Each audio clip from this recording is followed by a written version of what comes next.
আপনি বিদ্যান, আপনি শিক্ষিত নয়। শিক্ষিত মানে ওই লোক যত রকমের অন্যায়, যত রকমের পাপাচার, যত রকমের সমাজ বিরোধী কাজ, সমস্ত কাজকে ত্যাগ করে ভালো কাজকে গ্রহণ করবে, একে শিক্ষিত। কি বললাম বুঝলেন? এবার শিক্ষার বিদ্যা দেখালাম, এবার আমি একটা জিনিস দেখাবো, সেটা হচ্ছে এই। আচ্ছা বলুন, প্রকৃতপক্ষে শিক্ষিত কে আর বিদ্যান কে? আল্লাহর নিকটে শিক্ষিত কে, আল্লাহর নিকটে মূর্খ কে? এটা জানতে ইচ্ছা করে কি করে না? করে। আল্লাহ তাআলা বলছেন, কুল, নবী আপনি বলুন, হাল ইয়াস্তাবিল্লাযীনা ইয়ালামুনা ওয়াল্লাযীনা লা ইয়ালামুন, যারা জানে আর যারা জানে না এরা কি সমান? সমান না। বলুন এখানে কি জানার কথা বলেছেন? কি জানার কথা? পবিত্র আল কোরআন এবং সহিহ হাদিস এর জ্ঞান যাদের ভিতরে নেই, আল্লাহ সুবহানাহু ওয়া তাআলার নিকটে তারা শিক্ষিত হতে পারে না।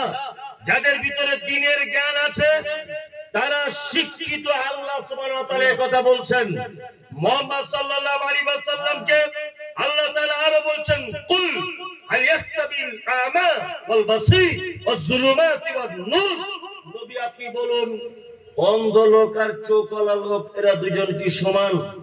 না, সমান। এখানে কাদেরকে চোখওয়ালা বলা হয়েছে, কাদেরকে অন্ধ বলা হয়েছে? কাদের? শিক্ষিতরা চোখওয়ালা। কি বললাম বুঝলেন? কোন শিক্ষিতরা? যাদের ভিতরে দ্বীনের জ্ঞান রয়েছে, হাদিসের জ্ঞান রয়েছে, আর কোরআনের জ্ঞান রয়েছে, এরা কি শিক্ষিত, এরা চোখওয়ালা। যাদের ভিতরে দ্বীনের জ্ঞান নেই এরা কি? অন্ধ। এবার এখানে একটা মজার কথা বলি, অনেকজন রেগে যাবে, আর রেগে গেলে আমার কিছু করার নেই, আর আমাকে ডাকবে না হয়তো, আর আমি আর আসবো না, কিছু একটা হবে। ঘটনা হচ্ছে এই, তাহলে আল্লাহ বলছে যারা কোরআন জানে এরা চোখওয়ালা লোক, আর যারা জানে না অন্ধ। কি? অন্ধ। আমি মমতাজুল ইসলাম অন্ধ, চোখে দেখতে পাই না, ভালো করে বুঝবে। আমার হাতে একটা 5 ব্যাটারি লাইট দেওয়া হয়েছে।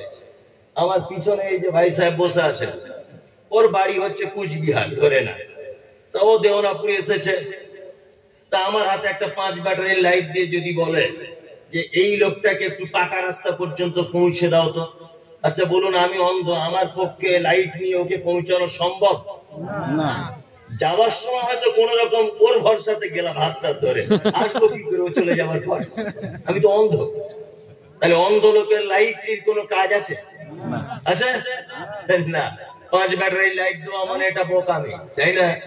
আমাদের মাদ্রাসাগুলো যত আছে, শোভাপুর মাদ্রাসা, ওইদিকে শেরশাহী মাদ্রাসা, ওইদিকে আরো যা সব মাদ্রাসা গুলি আছে, এই মাদ্রাসা থেকে দ্বীনের আলো বার হয় না? হয় কি হয় না? কোরআনের আলো বার হয় কি হয় না? হয়, হয়। এইগুলো একটা অন্ধকার ঘর নয়, আলোময় ঘর। কোরআনকে কি বলা হয়েছে? নূর, আলো, তাই না? এখন এই আলোর দায়িত্ব দেওয়া হয়েছে কাকে? অন্ধকে। কোরআন জানে না, হাদিস জানে না, ওই যে তুমি সভাপতি হও, আর ও অন্ধ হয়ে গেছে সভাপতি। সারা পশ্চিম বাংলায় এ কথা আমি আগেও বলেছি, আবার বলছি, কথা ভালো করে যুক্তি দিয়ে শুনে রেখে দেন। এক, সারা বাংলা জুড়ে যত মিশন আছে, প্রতিটা মিশন আজকে 1 তলা, কাল 2 তলা, তারপরের দিন 4 তলা হচ্ছে কি হচ্ছে না?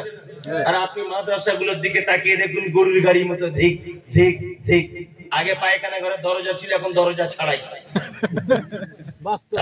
ঠিক বলছি কিনা? কোন উন্নতি আছে? কোন উন্নতি নেই। কারণ মিশন যারা পরিচালনা করে তারা জেনারেল লাইনের শিক্ষিত মানুষ, এই কারণে ওটা ডেভেলপ করতে, উন্নতি করতে খুব সুবিধা হয়। আর আমাদের সারা পশ্চিম বাংলাতে আপনি সমীক্ষা করে দেখুন, যত মাদ্রাসা চলছে, প্রতিটা মাদ্রাসার দায়িত্বশীল মানুষরা তারা অন্য দলে বা অন্য শিক্ষায় শিক্ষিত, জেনারেল লাইনের লোক, আরবি হওয়া বুঝে না। কি বললাম বুঝলেন? ওই জন্য অবিলম্বে প্রতিটা মাদ্রাসায় আলেমদেরকে দিয়ে পরিচালনা করতে হবে। সভাপতি হবে একজন আলেম, কি বললাম বুঝলেন? সেক্রেটারি হবে একজন আলেম, ক্যাশিয়ার হবে একজন আলেম, মেম্বার হবে একজন আলেম। আরে যে যে ব্যাপার জানে তাকে তো সেই ব্যাপারে থাকা উচিত। যে যে ব্যাপার জানে না সে সে ব্যাপারে থাকবে না। আশ্চর্য ব্যাপার না? আশ্চর্য ব্যাপার। যে চোখের ডাক্তার তাকে যদি আপনি পেটে অপারেশন করতে দেন, রোগী বাঁচবে না? বাঁচবে না? ওকে চোখের ট্রিটমেন্ট করতে হবে, ও কেন পেট কাটতে যাবে? রোগী বাঁচবে না? তুমি জেনারেল লাইনের একজন শিক্ষিত মানুষ, তোমাকে আমি শ্রদ্ধা করি, তবে তুমি মাদ্রাসার দায়িত্ব আসতে পারবে না। তোমাকে মাদ্রাসার দায়িত্ব নিতে গেলে তোমাকে পর্যাপ্ত পরিমাণে হাদিস এবং কোরআনের জ্ঞান থাকতে হবে। কোন শিক্ষককে দিয়ে কোন হাদিস পড়াতে হবে, কোন ছাত্রকে দিয়ে কোন কিতাব পড়াতে হবে, কেমন ভাবে এই বছরে হাদিসটা পড়াতে হবে, এই ব্যাপারে তোমার সিস্টেম জানা লাগবে। লাগবে কি লাগবে না? লাগবে।